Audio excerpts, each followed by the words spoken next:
appropriate measure of political parties.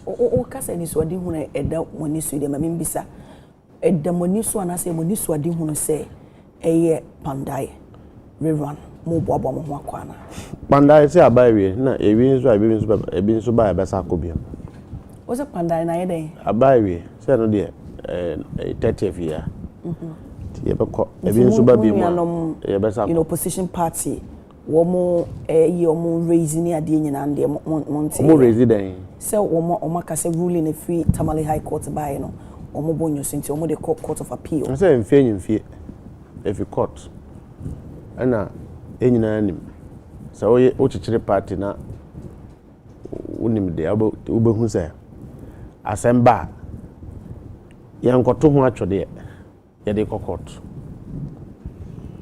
na court nso de ukona udin nkunima wadin kunim udin kugu a wadin kugu NDC anya na church elections Electoral Commission and church elections Bandai constituency Bekaya Honorable Palmo time nyina say recent times now Matunyindam eba on board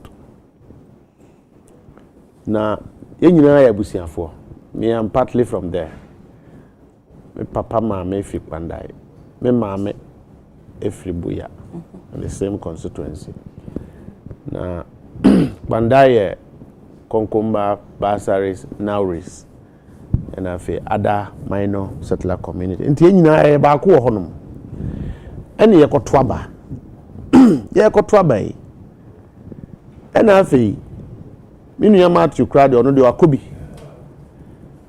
Ena anko yi amano ena electoral commissioner ohono eheda efa kwan boni bi so a enye emra kwan so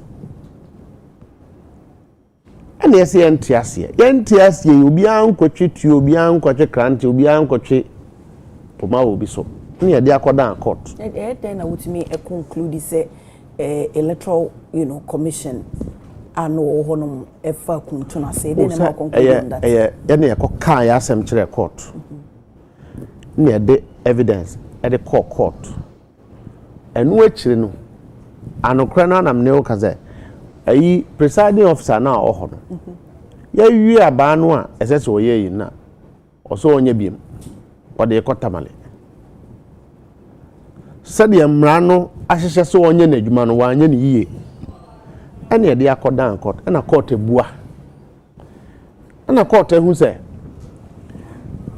ayi declaration na wo mo ye no enya papa enti yensanko ni enkoto aba no fufuro nanka obe yi a yetimi ehu obi tuturu a ananipa tuturu a pandaifo epese odi wo manim as a member of parliament as mrashe bedwani a sabi obeboa wom ye political party MPP for a political party and na ye amenu kase MPP for mo ye campaign ho omo ye campaign they are campaigning but say ade omo kan senka omo de akodan air court of appeal ntinkam omo ntwentwen so na ohonom nso embu aye na embran sana aba o ni aba bia mama ne ware MPP ni o omo ka asem wa ha sen a fa hwe omo ha se omo ha se MPP ni ka setena ha yiwo mpaboa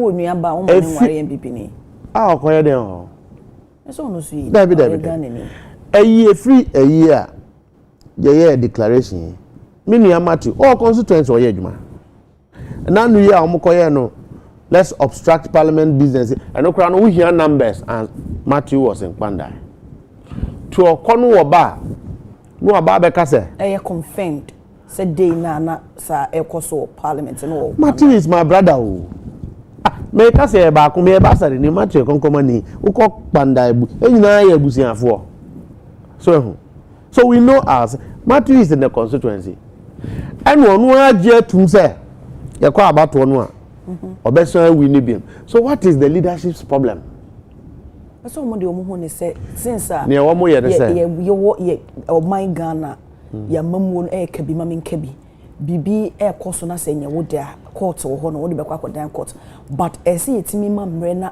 go through the process so what you say kabi ma menkabi ni nkyere se ya ahohare so epre wo ho kabi ma echichi obi nsagu na chi that's how omo kabi ma menkabi enkyere se empanyifo ntu mpabo ankotena form te se kindergarten kwala na se kabi ma menkabi nti ne wo mo ye ne se wo mo ye kwan bi as wo mo de pe sympathy vote anase wo mo de pe kwan so bi abeka se NDC a seat doso na 2 adenti kra na enya NDC for MPP 4 seat ba ko pewe na wo mo another one so wo mo hwe kwan bi sanka wo mo ye saa no na nka ade no atwintwen mu na wo matimi ahwe so wo metimi awini because as it stands there there's no way MPP be win is a seat no. It's not possible because you see because almost imagine Matthew about 3,000 over 3,000 akwati akra no e ho no enye NDC stronghold am win here with a huge margin yan got 3,000 and 5,000. It is not about margins. And now yeti he Matthew yenua nsala yenua omunyina akọ one time so MPP for betena ase for 8 years no and they ko nkadura MPP for mpanyifo kasa na so yenso cause pand idea yetimi aye bibia ma wo mo a ukwa obehu se empuntunjuma 8 years no ebi akohodom so what I say because abato yen puntunjuma na yede hwe yen to abato amfa nko Christmas party oto aba puntunjuma na mmo na nipa hia MPP phone timi nka se Banda constituency no ye ba ye se omno so so omo si factories so omeba Panda ndra me se Justin Kodia MPP general sec okọ Panda o ma mi ho fa ndambai na wahwe said the MPP for a treaty Eastern Corridor Road. President Mahama Babako Eastern Corridor Road na ya sha see eden. Na pese ye. I think we even started and omo bae. Omo bae na nanado ko di akire obekaye a okoye so ye koye Eastern Corridor Road. O wanye because ehọ no enye the crew. Ono amuma call President Mills constituency so wo anto aba man ntino on for development in ko nti se hono munye ni kroma nti o chese nam kai o mpuntujuma wan fan ko meba mpuntujuma bia e ko so o my Ghana ni kromo pen wo nanado no ma ye bibi o ma anye hwe o ma eden mi bisa so na wo ka so anti ebedu ha enti Panda no mo anya bibi a o mo ni be ho o mo se o mo ba 8 years no o mo aye yen su se si anyame adaroma ye ne ye wo aban ye kasa se si ye dambai ya disu ya di hotel region honum de kono niam ehia ye pa ye dambai bridge President Mahama Babe ye ene minu ya penyi Kwame Abuja obeye I mean it's been worked on obianim is a known public knowledge. So Babe ye. Ayi Eastern Corridor Road fine. Babe ye no nko alone no enough assurance ema for more Panda. Enya me na mebo so akere say ya award ana ye award so o mampanyi tutu kwan start a big push project. Eno no mpo no ye enough assurance. Look, feasibility have been done. Nano amekofie engineers eko honum oma conclude on babia the bridge no. Ebe sha se a obia ene age obia ene age a se ufri enkran ekodu da mai a ontwen pantu biem e ho na bayire efri Panda buya besi dambai ehọ na bayire nyina efi bank na onya bidi o ba your problem ani pantu no to mu si bridge na ya na ebeboa Eastern Corridor Road a efi nkwanta KJB eba kwasa de connect Wolensi and also NDC President Mahama by even within 1 year cry no omo start here one year.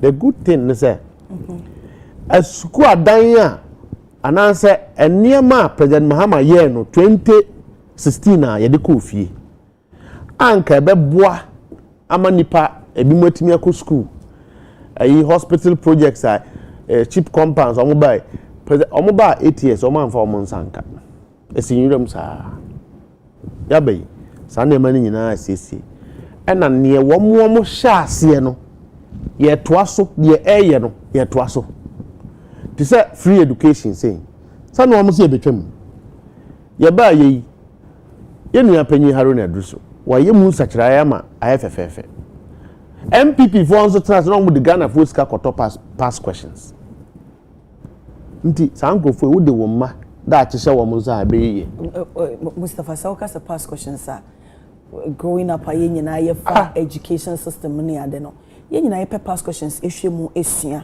no aban ebi ho no ma ebi me bawo ebi me to booklet ebi ho no so wonni bia no agya wakwaje wo yonko bi de no wahwem ti aban ya boss o eye unfair se ye beka se bia nipa few bi omo bitimi afford the past questions pe no menyenti ne aban ma memfa nto me ho so na me to na kola bi nya past questions no hu kwan ya fa so answer because it's past and then you know the question being answered no my in a booklet form na say be abofra bi betimi enya bi ahwemu esuade no we needed quality education one man school kola curriculum ukoto past questions are there na what be that be nyina ko school we crowd na mtie class na ko school what be that say they are buying sika akoto past questions say they my students na buying to make us say ko school ni free ya eno nya incentives ni bi ebe wa ma teacher ni anye wa ma school yet hana na poko ye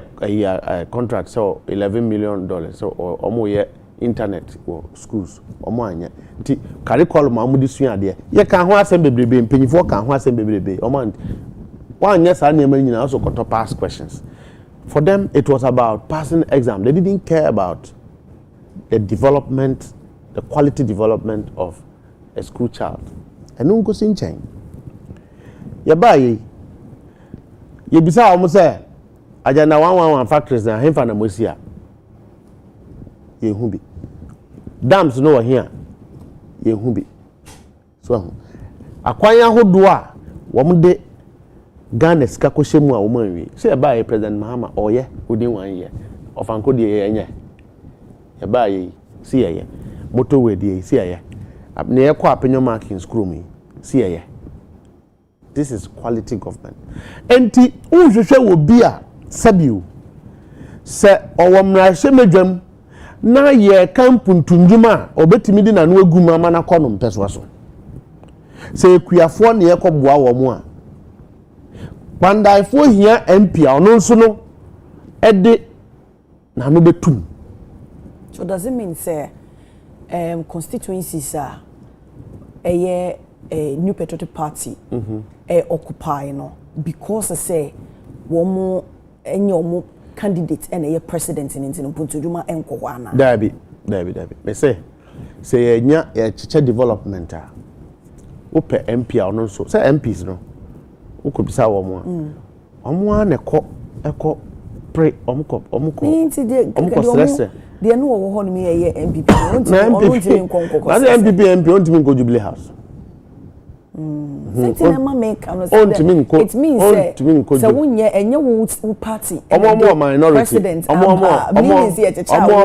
omo minority ontimi nko Jubilee House and at 2 one your party no your national chairman uka settler tribes I work Ghana hanyina minority settler tribes Basare Konkoma Chokosi Gruma all those tribes obi a okuma ye power politics more honorable said in Ketia.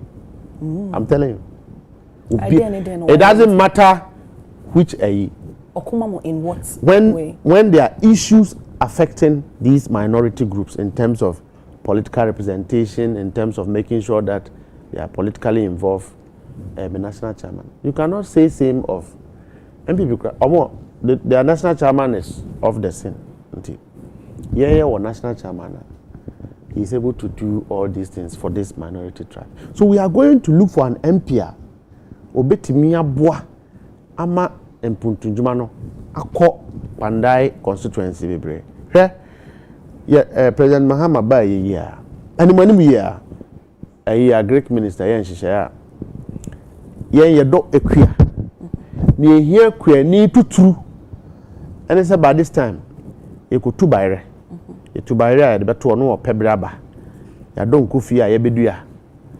January February ya start a ye do. Okuani problem eye machine a de bedo. Edura o de be spray. Kranti a de bedo. Sa niam no. Owie nso a se de ode niam no be bankran aba beton. Nyamia ya dom President Mahama e kwa koye agric mechanization ya the tractors, service centers, plowers, harrows, and they are called agric offices. To who pursue Kodo Fumu and to say, Hey, why I shall say, we Juma, now pursue the bro, Pandai, and answer Banda, and one is who are called agric center. Now, Oma Buana won't so acquire what Yakoda amount. Does it come with a fee? So, who to two what the barrier would tongue one babitria services now. Okay. The NG when you deputy. So, Abanya or Jean say no, you need strong representation. My rear tassel, some Pandai. Yeah, task. We want the seats. Oh, we want the seats, and they manipulated about 40 plus areas are Abraham Kodan court to say irregularities a course or then anka ni mu krompana yenka say okay then those areas no na monko to abana it has to be the general ruling by mebo hwe konkombani ansala konkombani machu nyindam ye nyina yenya sika free nkran a ekofie bakum ntini ade nanka mo enja ya dabi tie ye nyina free nkran a yenya sika ekofie bakum enkran yi babia ye sheda take decisions no Obaku timi ko obaku ntimi nko enti mfaso ben na bekoso amakpanda ifo se de Matthew ba betena parliament ya enye se omoto aba na ayebibi enye se womu a etosin enye se womu nimu a etosin so what I say so you would necessarily want to get an MPR obi omo kwa ono so be den edi ekira gibia ba fie. That is the only reason we are going to Pandai constituency. Into more argument, or more make you say, okay, say even that's an component say be kwa kotokana. Yeah. My exhausted a process I any who say a be go through said the beya yakuma beto yem so okay then the courts and the court of appeals even Supreme Court Ghana. Yeah, exhausted sir, you know powers in India. No more decision man say any balance or more say. Abana. We are okay. One of the money or money I general. Debbie, sir, ND, and ND in a session election. Ya crowd the court. Sir, I didn't run say. Sir, court no ama direction, directive order no. Now electoral commission this so. No, almost said the omo and say a speaker of parliament. Speaker we and now only a I know omo de. No mind you ataso no omo Omkoye de omuye. So renta so no Maria taso no no omonya adwene wo ho. Na sa so ban we ne de kire. But at least once say we can be because I try to sympathize or empathize with him. So okay. Why? I think say our point e wo hasen to at least mama yin listening here. Who sympathize with MPP? Hwe se court. Ene nyame ntua mo ka sesi ya Ghana fo bet fa kwan bi so atua mo ka. Akatua na wo metua mo ni nyina be firi abatu. Ni enkrofo yi haye okro nti wure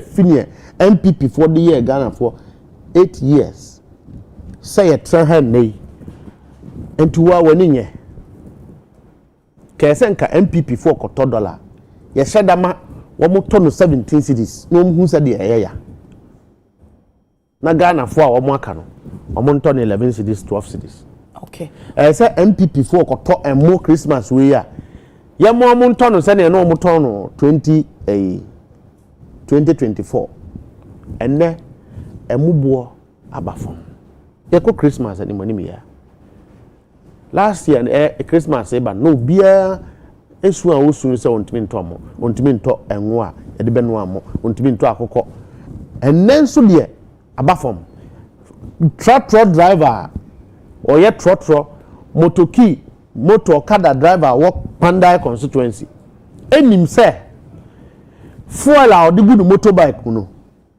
President Mahama Adaromanti enne no surprise no abafom amakuafo omo kasa nema no same MPP say enema na abafom de na so aban en spending te masika eni krom ma say abafom de omanfo no so betimi one pescare den krono boy am born be on pescare den so no say nyo onyo omo ne nko mo chese omanfo ye chichiri kro a ye num ensuo na basambe na omo pescare den say om de den de bebe a mo wie are you disagreeing say MPP for in Wieska I state say and me de nipa na say meje to mo say we Wieska court say de mo nsa mo de kodan court mo feel say ruling na court de abandance mo fa emra kwan so no nti say nipa na Wieska court na be de say we Ghana fo nyina gitum say MPP for no kura gitum say omo aban na betra so no omo di omo de krono bobi bo Ghana fo enya de pa they admit that omo ba we show how de bia. And when you raise it, they keep quiet. So they themselves know. Enti say enyen du say court be punish wo mo say dey amra ne kire na. Ghana for be punish wo de bia to say MPP for be pa Ghana for chom. Na yetimi aboa na sika wo mawia na wo mo ade aba. Ana say aban ahye wo mo age. Do you think said the ekoso nyina o ka say because we can na dey appoint say parliament dey omo ye na o makọ ha o makọ tena form. Who be blaming a leadership na say you blame leadership saying so o hene na sabio o hene ntuma kopa o badwamu a say ahenkwa no anya na dwuma yi so hu enye o hene na heso ye nyansafo nyansani o enkrofo no odi wo manim no say at least nyansani bi wom no otimi kire o hene so o hene ba bia ye koi de em se enye o hene betie ti se o hene suban ene wo mo a wodi o manim no suban ba ye pe a na onim se obi anto obifo sa na abaye dom kuma na wo parliament ho ye hu sa de bi sa suban ye bi da I mean opposition aba 2016 so munya 169 what is here ena yenso etim ye ya na ye ne omu nyina ye adwuma.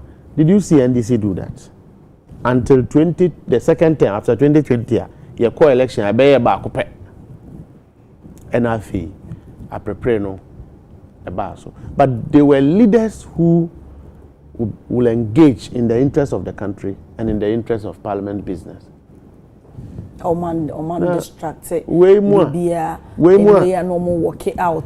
In the same opposition there musu moye placard oh panda enti na yeye we e de asemu a president Mahama tetem panda enti na yeye placard munche mo asemu a president Mahama tetem. Is it the first time a placard so and the first time a placard so u akwala no ofi abonte so ba no osu na u bisanse den na aye no ntimi nka no osu a sa akwala na jime ubisa minority for sabe ede enti na musu yi a omso pandai munchechere mo asemu a president Mahama tetem enye no no mo chere mo pandai we say na enye only one issue no mo raise na say asemu Adekye court ni wie o mo nchire mo ha nti o mo so afi ni e kwa abade ye na di another pre constituency akire nti is it an agenda say then mo set say yes about we say ni agi we seat na ye wi ni ye no o ma fa mu bi ye de assembly kodan court ada honorable another pre honom so hu ne say mu wi ni ye yes no so no de obi ehu no TV so me call I was there me free one as I didn't see ye no ko say about onina so ana ye fi so wo de kwan bi so se de kpanda de yi e de nti ye beko ba bia wo mo wie mu bia suhum ne ayi ye beko nyina tolong set tolong kwa de na asem wo court Australia a year ya jeli no audit court audit parliament so ti ni nyina beba mo obi nkoka se NDC na ye hwehwe wo bi na ye pese ye gu MPP kuo nu ntini ayesa abato ne yeto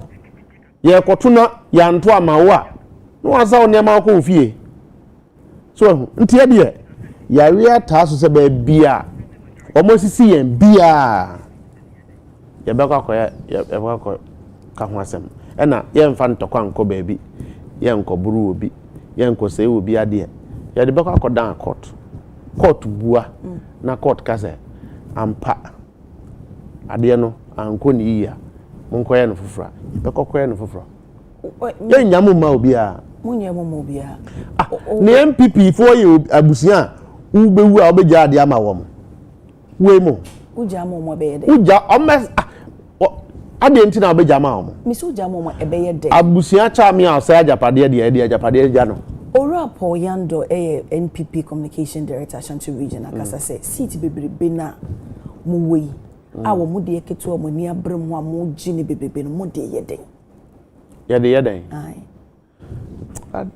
answer be na mema sesia obi sa wasem say adenti mu hu mo nkrompo mobo ana se nka yentwa abatom na yentwa abatom na edru December na yetwa ticket na ye de ahye eyim na obi apeke Saudi doors ana ese ye jan kan ma onua mo de yeden records na mo pesa mo set ana say no punishment Ghana for person mo punish MPP na no ana ekoso a ekoso you nti Ghana for na be catch them senti mo na ye ne to aba me nam to aba banda se me to aba ho but in a way no so no me kai so man panyini ba ye no ka ye enema bi e be boka ye tete so nti enu nti ne ministers wo sete number wo pese wo use mwaka obi nsi da a wo di so ni nyina ye ka ye call rerun ni nyina so ye sikapudo ne de ekokọ ye rerun wo se no so bo man ka rerun na ya anya rerun na say wo wrong ubenya wrong candidate a ote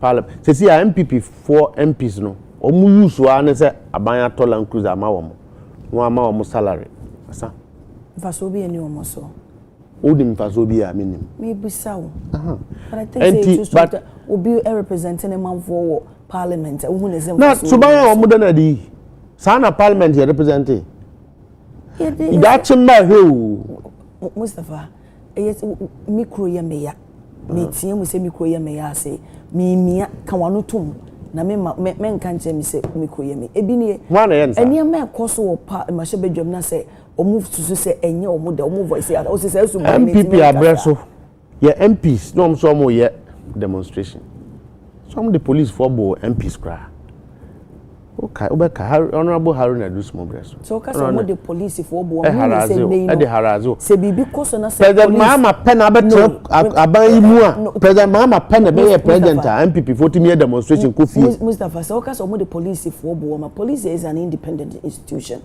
So meaning say omushe police for ye president Muhammad Akufo-Addo take kunya na mra na nya adwuma o president Akufo-Addo de mra na to baby na omo de MPP mra no e de chichi na omo koye ajapade homa eno ene ye bible a omo hwe ena omo de bukuro omo ani swade hu ni nyina ne say ya tra opposition ache Ghana forces yen enya de a ye ndi bi ne enko ena left right we omo di omudidi wi na omokun so omo campaign odi ani wani de akire enniema yaka se MPP fo aye omo campaign yi mu omo akabi ama ya dunya yate bi ne de he omo campaign we de yan kan ho asem de badam say ye but ni omo kan bia ya choto ho de obi aka bia ya choto ho a omo ya de be kai MPP fo de enche na omo yura fi to omo free January no eba na fe ya kai wo mse ohu boni a wadi fertilizer e de koma akuafo mo de koma mo DCs na DCs for nafa te hu asama aba betwam Ghana fertilizer MPP for there nima ye wo fertilizer factory ho Pandai say akuafo na beto aba Pandai akuafo na beto aba tuturu okay we na renew we ba sa renew e konkoma ni o Pandai ya ye de do enti no de mo ka sinti mo fertilizer mo pay for Pandai a mo ye fertilizer mo ye campaign fertilizer Ghana yesi yemfa nkobua because drought aba ama akuafo aboka yemfa nkobua akuafo na enso wo masen mo mutimi enye den enye kuadwuma some de ma this is na mo cheche na bi mo aton ni nyina ye kan mo anyi andi wo campaign yi mu aba betudwa me say enti mu se mu Pandai mo ye campaign na hu ne se mo nyuma pa na mu hia mpo se mo ye campaign Pandai oh ye ko ye be ko pa okay Pandai de ye kwa akodim kunim de wo mo kosro wo mba fomu wo mo de aduro wo mo de aduro after 30th na de na seat na baba ye mo de correct okay si anya ye de keke na ya nya obi a odi Pandai fo animu a ede mfa so be kofie na mo next ayi nso so ye adoagin sa wo ma do de ye duro ha enya be okay what kasa it's a former chief justice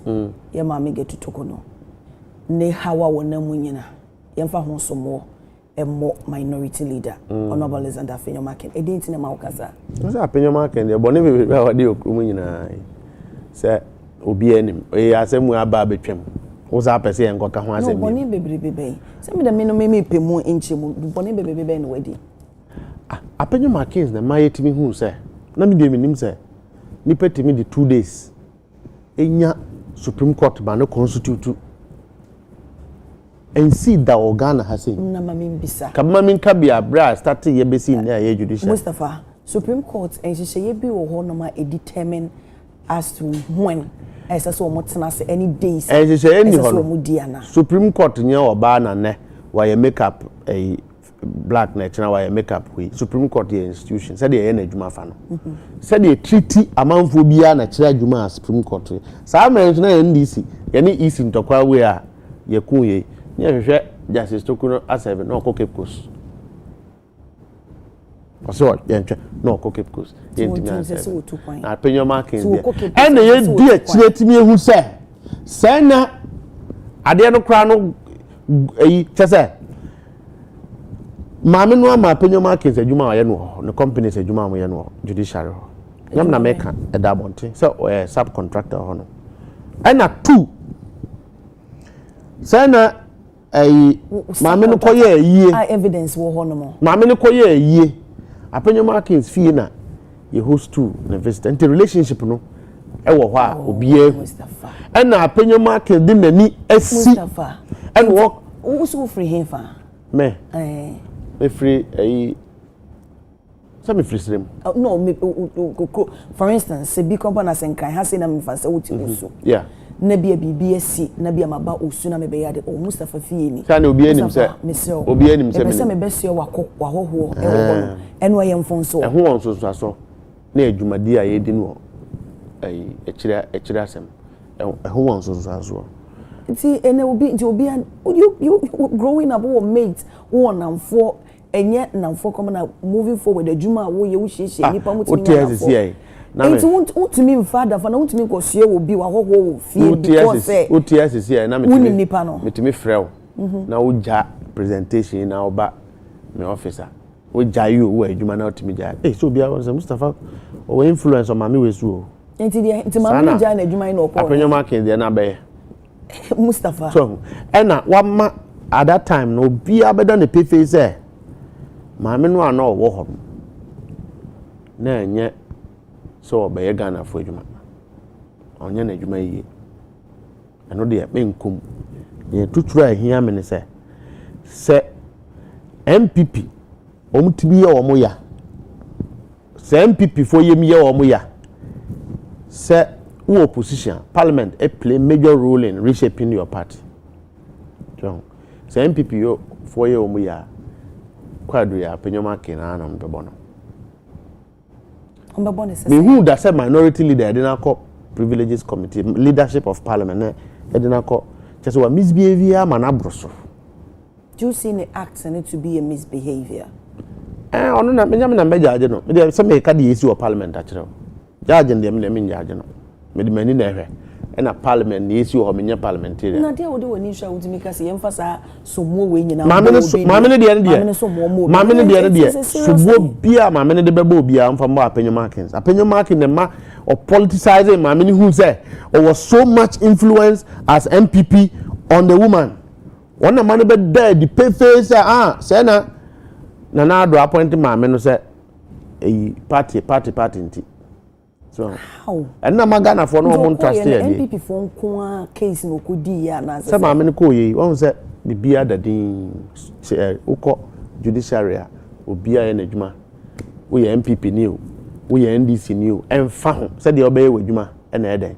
Ghana for di wo mani ehwe. Say Supreme Court judge ya or contest election wo who West Justice NS Gau.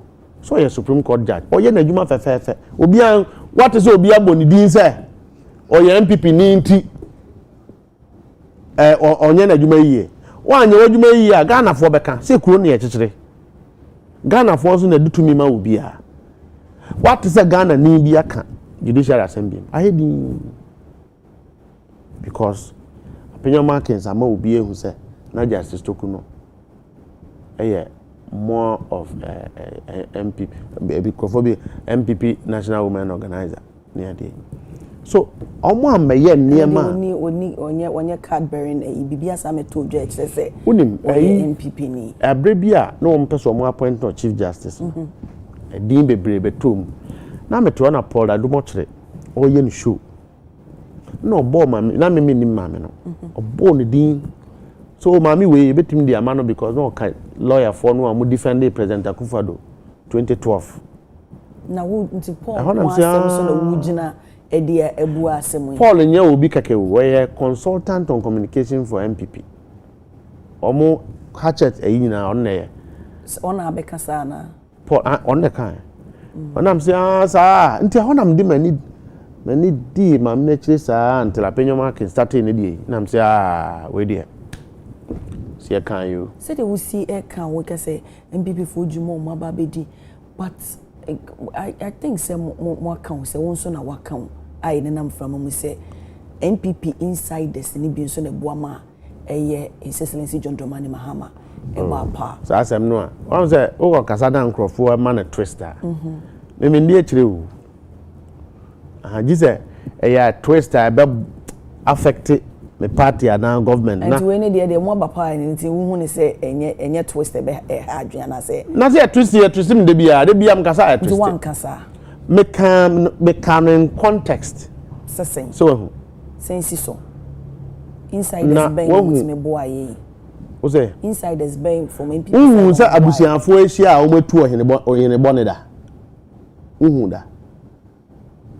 uhunda se abusianfo ehia a omotu ohene a odidin bone ebre abusian uhunda na de MPP fo a hye de aye Ghana yi menu aba na ye papa nti na insiders na omo ye MPP fo na afono wo mo me nka so obi insider na hefo na ye de omanya ma na obokro no a are you not helping the other party to come to power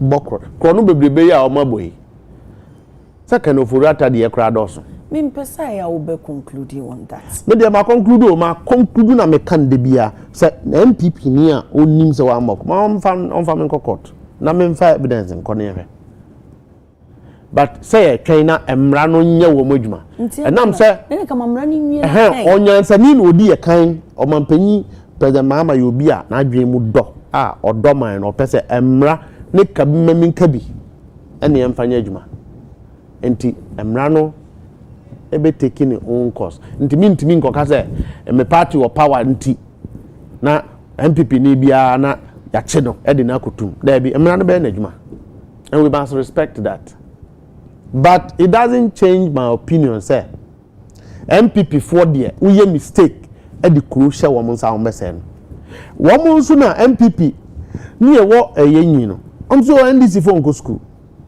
NDC for nim hwe and then ti anyansafo ni nie omu ko bob krono so kwa na omu de omu yire mu aka nti emma yi ntimi enyane wo mu kurumu anajo mbisa omu se nti adan na mo bedi Ghana bonisa abatan a wo ne ministers yi edadan ba to mu nyane wo mu mbisa omu se adan nti na mo ya Ghana sa hwe se ye ba yi President Mahama ministers never wo to President Akufo-Addo ministers emrantie yi a ye nuanu mu wo nam ho ya wo hye siuti obi abetra ha da wo de legacy bi e de ahwa no ho da se ye ba power 8 years ma yesen ye de abo akro no they don't have a legacy. They don't have a legacy. Chacha na wo be boy yen say yen ko kire Ghana for say ye be ye free SHS. Oh ye nyina age tuma ye de say no de be fa so de di kro no omo ye ya na so mo anye free SHS. Oh yeah there say announcement there omo ye but say na ayi de ayi dada ifunu entuma fita na ye de akata adaka ho say na ase no ko omo papers omo exam papers na nye papers aduane ana ye de ma ye mane ma edi no and what is a senior high school student bi akwa video ni ehwe na aduane ohun bi da MPP for am say de bia na ehun school kwala go to the extent a twa video e dey send wo ma awofo say mo hwe aduane a President Akufo-Addo e dey ma ye si ni under free SHS ye ba ye twam ni MPP for na ka say President Mahama moto abama no abo obaba be twam ye ba ye twam ya ye ni yiye na Ghana fo ni hu mfaso Honorable Haruna Adusu so aduane na omudi say na ombo hokro no kai call of my say omudi ma ayi school kwala emo omudi sua de omo anye ukobisa ye me kai ba bia Ghana fa na nyina ya omutie YouTube UTV say me na meboa Ghana fo nyina anim wo mo ba ye a teacher fo wo mmeko e na afei hwew President Mahama schools a wasi sanka yam fa teacher fo no mo nko train school kwala de uko de krum da maya sa e-block yi fufro omo sia eno nso so ansan secondary school a abeka otisectech ho as ayemienu enti se wo fa otisectech teachers a sana kom day school ya e-block school yi se eno nso be fa 20 teachers na aye be he enya 40 President Akufo-Addo ashada otan hunti ejai schools no na si yurem na pro 8 years omo anfa omo nsanka hospitals a President Mahama esi omo jai mani gina yurem 8 years a obi anfa ne nsanka enso na nurse fo hwehwe adwuma womo betra akonwa so 8 years what to say President Akufo-Addo aban aka bibia fa chiefs compound ho because omo nfa ho ekurase nso ukoho na obatan ekowo a menua ba so wo videos ni bi ye na to motorbike so ye na to bicycle so cheap compounds ni ye de boa se owoka obi a obi ti ye ne ya na hospital ni ho a nurse fo na wo mo ho no ye de wo ko ho na o ma hwe na nsa na edidipa no aba krokasiem MPP fo anya mo hwe wo mo agenda 111 kwa wo so wo mu si omo anya ye ba ye beto so ma Ghana fo education ministry wo ba ko no wo issue appointment letters sebi de mi nyi no ye be fa o teacher adwuma this oko training college na oko win ba sa na nyina yenim ana se bi mu so ko Cape Coast dey training wo teacher dey training na wonko school keke na edo enu wo issue appointment letters ma degree for nyina keke say o ma appointment letters unni hu financial clearance won say ye ka MPP for boni bi a wo mo dia nipa yes answer so ko di president so wo de ma na afei ye ba ye na mrantie omo ye demonstration de bia say ye post omo nko ye adwuma Ghana babun de so opa adwuma ye I mean the most important thing is that you youth want to work na nke say so omo appointment letter na wo mo anya so omo opa adwuma wo be fa wo bi adwuma ya ban a first say wo hwe say adwuma me he na say me fa e bi adu ebi edunkron na wa apply the Ministry of Finance na finance minister ahwe so sika ewe se fa nipa no a ye beto no bicycle ye be man salary se man ba betra ye betimi etua na finance minister ma ho clearance na wo dia ye if you don't have this na what issue appointment letters no nti nipa na o yes ad no work school ana na abrosem na wo ye. That is exactly what they did. Oko Ministry of Health demonstrations are ko nyina. But so one clearance ni be almost minister the by say expire. Nti no nyese be o ma but as 2024 na expire so they have to issue. And now omo dis schools kanyina. And e ba afi na finance minister ehwe and na omo engage emrante. Schools are yesi amoja tinwiremu na mo ma appointment letters no. Na mrante omo ko edwuma parliament. Me schools that has omoko schools so mo ja tunwirem unless for year wo muguo bebrebe pay dwuma yi chip compounds mo ensi hospitals mo ensi mo issue appointment letters wo mo ho no nti how are they going to work? Mustafa ye kan we nyina let's assume say sa ne baye and we can assume sa na mo ye Ghana for eto against you but now no say ko ban say then in a way what is the next step? Maybe the next step maybe buy no na make no ya assume yes ya mo clearance normally identity mo fana page and amonto ben na ben ye to I said be betimi afa mebu no sa o maka echi ni nyina anamonto ya na etu ya Ministry of Education yem say ya buy bi mu first badge bi I said then omo hwe ho na finance minister ama ho clearance na omo timi adan I engage you omo ni ade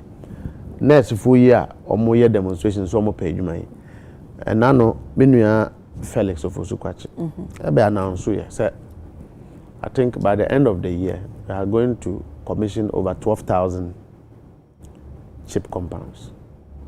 12,000. So I'm not too sure about the figure. 12,000. If you commission 12,000 chip compounds, how many nurses? How many nurses? That is a responsible government. Okay, talking about a responsible, government. Let's be a peer bontene. A circulating say Omanpenini John Dramani Mahama. Sign person or sign call, third term. We Deputy General Secretary. Maybe it's another cut and so EPA Montana chairman, party chairman, honorable Sidun Kitia, and Sir Eshasi, minim say a no crest idea, our say. And your party no any so do you free man, no some you free man, no refer to a honorable Mahama Yarega statements I will make here, and the new center company the above. I will back Mahama's third term if NDC orders it.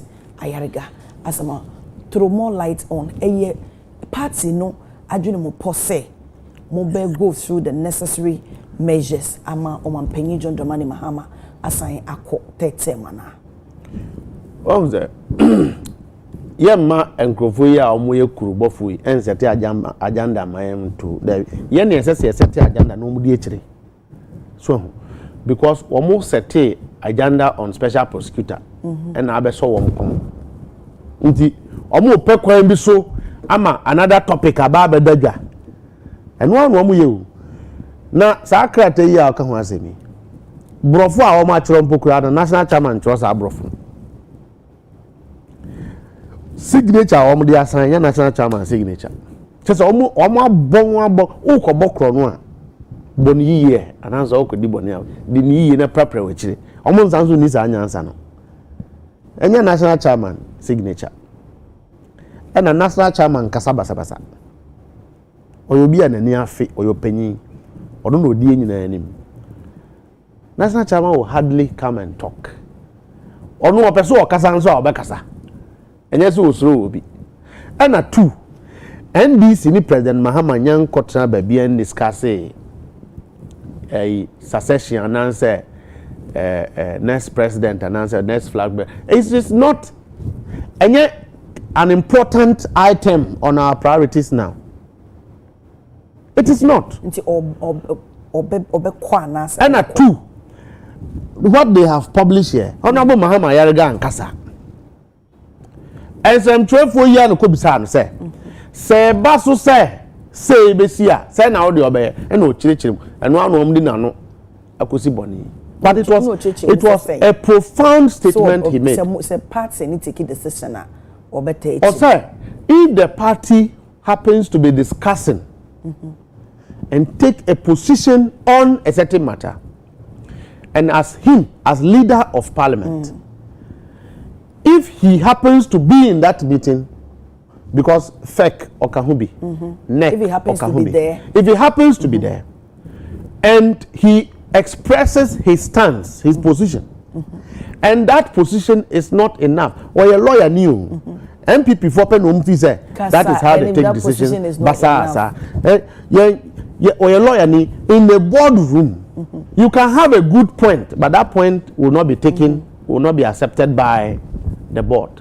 You are a minority in that particular instance. And to say, if he expresses his opinion, and the larger number doesn't agree with him, what he may choose to do is to align, because he must take responsibility of what the body does too.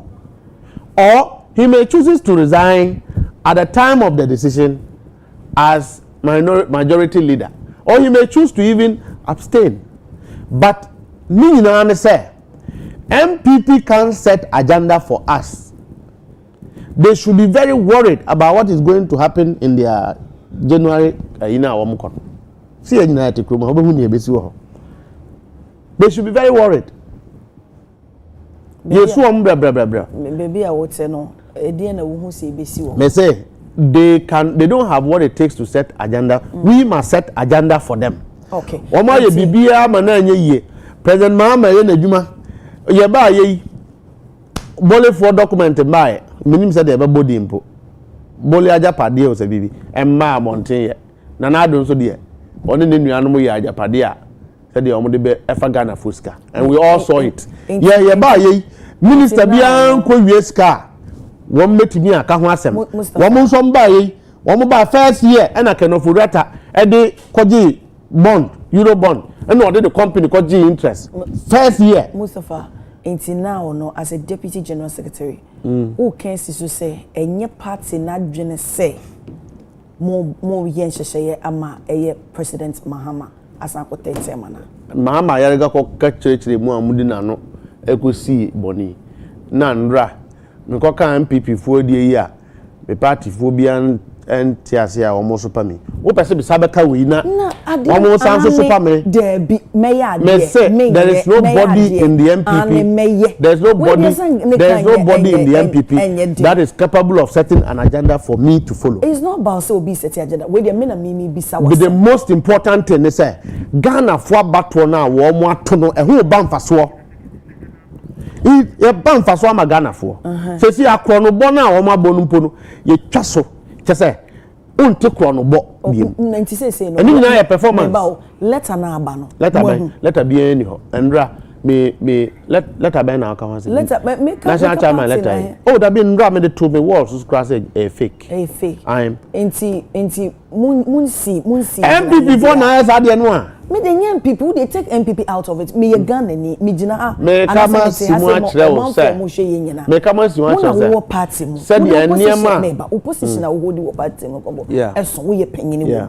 Enti nkomo bi ne wo no mebekọ a emfa wo anase wo ni mu bi. Enti say no party mu position ne sen. Position ben. Say o man panyini besen akotete. You only have a position when the matter is on discussion.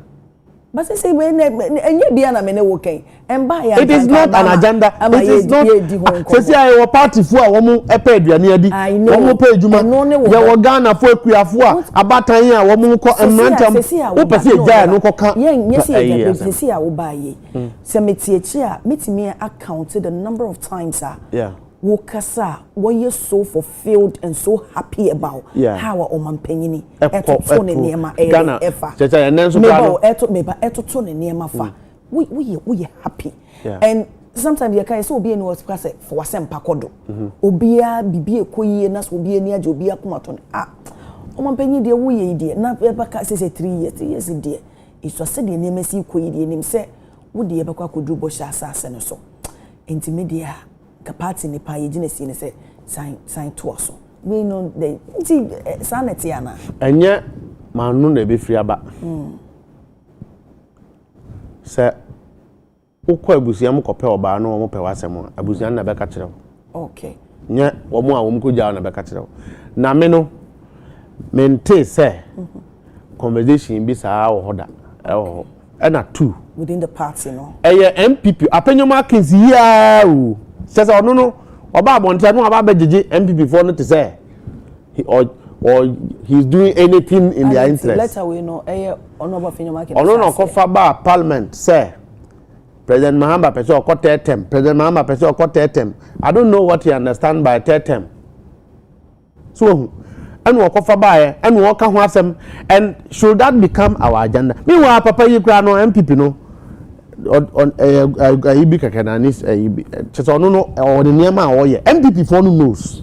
Nema bay no ye dem de besi am pese nne no de MPP no onye MPP ni mapa na sana wo che men fa ma no ngosi bo me say no ngosi bo wo ka o say MPP no kra me wa MP you know the science you did and all ntina me pe munchi wo ba abonten a ne kasa nko okodan mu so a ne kasa nko na wona nete ne dem yo nti be dem de say ennam ka che o say nne no me mpese meka bibi na obi di ma no asi bon ntina saa de we ya ukofa abeyi a o man panyi wo ba bi eye adwuma enra DVL for I announce cheap embedded lines is aba beye adepa President Mahama ye okada legislation ukọ ya pass ya di nyina ya samu a enye MPP for no de enti o mo akotena dem ene o mo atwo ensem hunu no o mo de hye me national chairman na sebe national chairman nkasa NDC ni bi ankasa ena 2 yenko meeting bi ni pe mu nchire mu national chairman nkasa dia ene mo maye hu position en committee high ena me boss in free ho honorable fifi ko te ko fa say oh Mustafa chira e committee e ko discuss President Mahama succession and say e ko discuss party no transition eni yakoye meeting na liki anko ba ye I would have had a position to tell you but it is not an agenda on the business of government. Is not an agenda on the business of the party. Make sure say ni nyina no obonsam a wo mu a ununum MPP for na ni odi kan odi mu akotene pa na baba eso ne apenyoma kens. Do you have do you have a personal problem with honorable Apenyoma Kene? I didn't think I'm a personal problem. Because I say bibia na wo de abesha na no say ye course so e parliament na oni onka ho bi me hu no videos a na e course so me hu ni wo. Who na leader? That's a no and I mean so even if he's away ade bi about one orchestrate bibia na so you're saying unim no hu. Or ya trickish unim no. There be minimum as member of parliament as leader of the minority but say minimum no pa and as I say when you na kofa look omo kofa special prosecutor there no and omo sumi efidie e wo de ho efidie no say ye nyina Ghana fu ye ni abre say akromfo nam krum so and na de omo wia no so kra no omo kura ka special prosecutor emwa because ono na ye nyina ye yi no say corruption related obetimi aye na Ghana fo ho atom yim ena ye bayi this one hu no say betimi aye saa de no ma Ghana fo nyina aye den e ho atowo nti emu ache ye NDC fo ne Ghana fo nyina na emu ache ebi mu free say ye omo ye special prosecutor no kisi ajabi a oso CD matiami do no wanya na djuma se de ese den e fata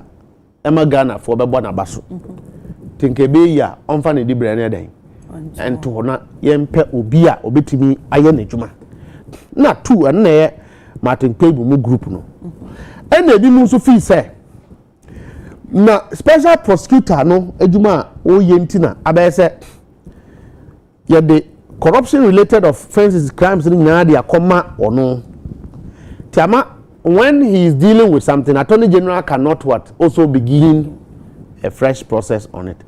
To the Kebeya, young NDC for near catch the Ghana for say President Akufo-Addo appointees a US car. And ya said yes, the better says career then. A quambia so a befa so a begin a budget. And yen scrap special prosecutor na enka Yama Attorney General and face you almost squarely. That is the other school of thought. MPP for the NSA. One, say almost support to Kisiaja be almost support to no. Almost there, obi enim say almost until almost Parliament. And the MPP, NDC for the person a pump Kisiaja be, and the NDC for the person yes scrap special prosecutor.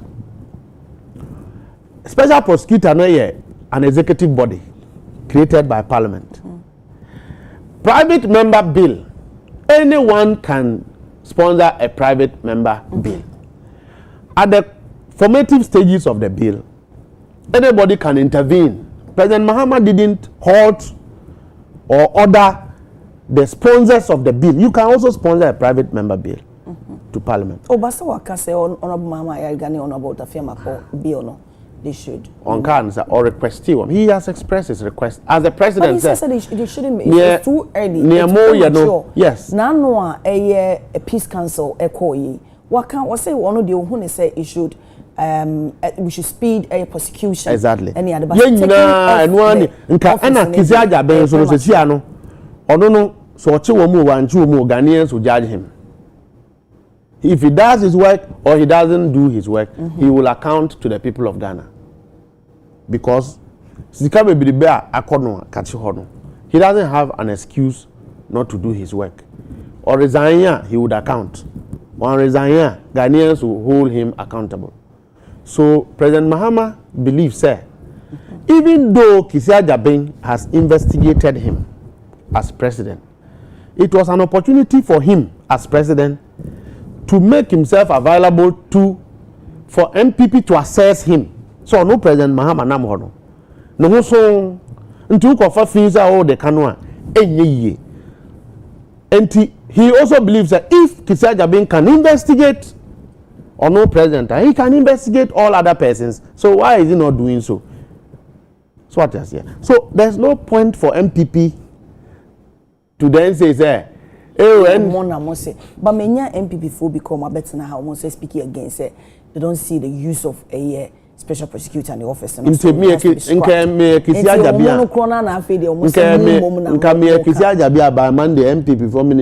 20 because evidence no. But be so can say because say the entire akobasi yenyi because Yera Martin Pebu echo Horman incident and I don't think I see among in your favor. Martin Pebu NDC and Oka Bakasa in your favor. NDC Deputy General Secretary.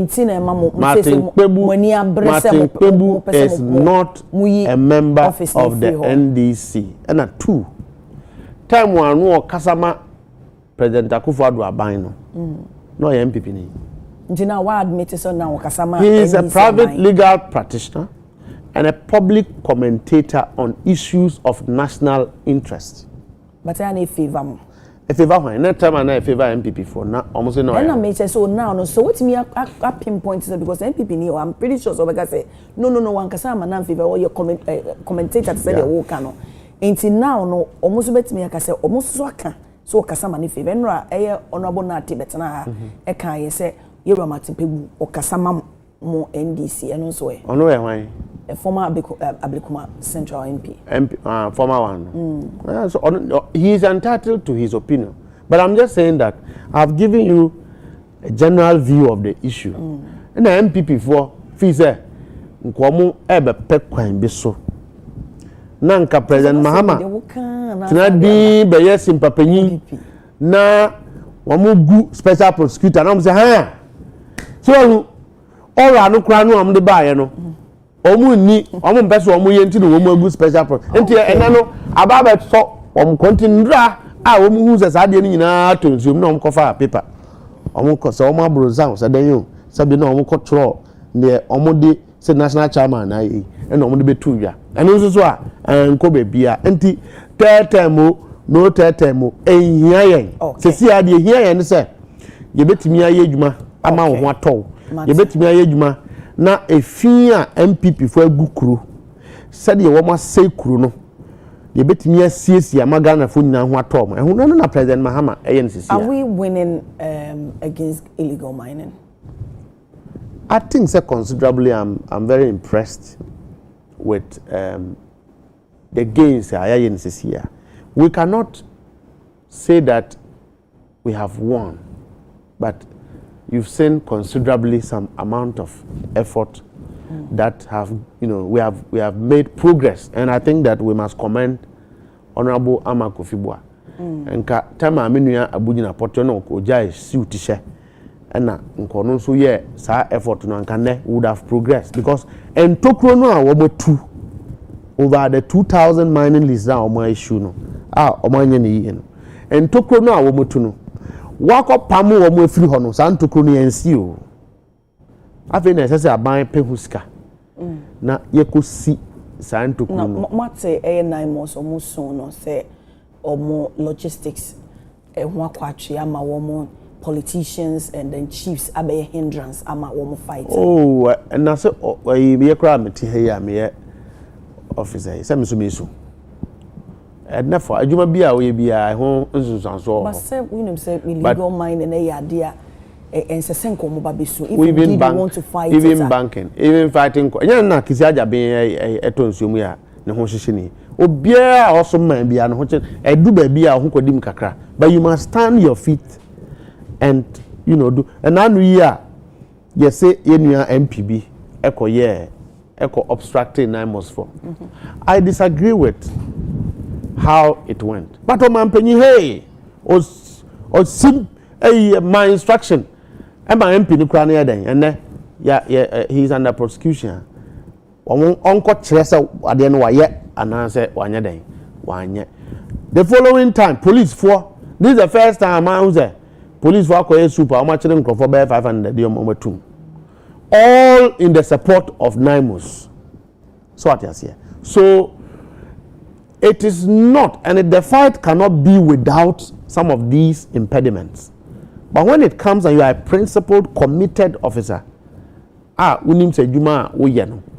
These are the objectives and these are the outcomes. You won't allow that to influence. So they are just telling you an update of the difficulties there. It doesn't mean say omajuma no wamunye. They are working. Now the Honorable Kofi-Boah himself was in the bush, and he had started engaging slums, resettlements, into the mining. He is engaging the people and letting them know even the danger for living in that area and drinking the kind of water they even drink while they do the galamsey ejumano. MPP for no more to tokwe nyina dia to ho. Ensua omo ayese na nabi na bedu he. Enti o che me say abayi ba ye nya incident eye MPP NDC ni bi enso ho bom. Ubenya yenya incidents bebre yenya galamsey nye say MPP for nkwa na etu. Both sides. Na nya both sides. Essential for ka ho bi. A lawyer for Kahubi, uko baby a pastor for Kahubi, and Obia. Just uko community. Say ebi politics. Say them in na biti hey. Yeah politics. Obi so na adwuma say obeye mining. And a mining na oye no. Ono so say amanyo say nti obetimi a NDC aye MPP. Okay. And a local mining na dey ekoso.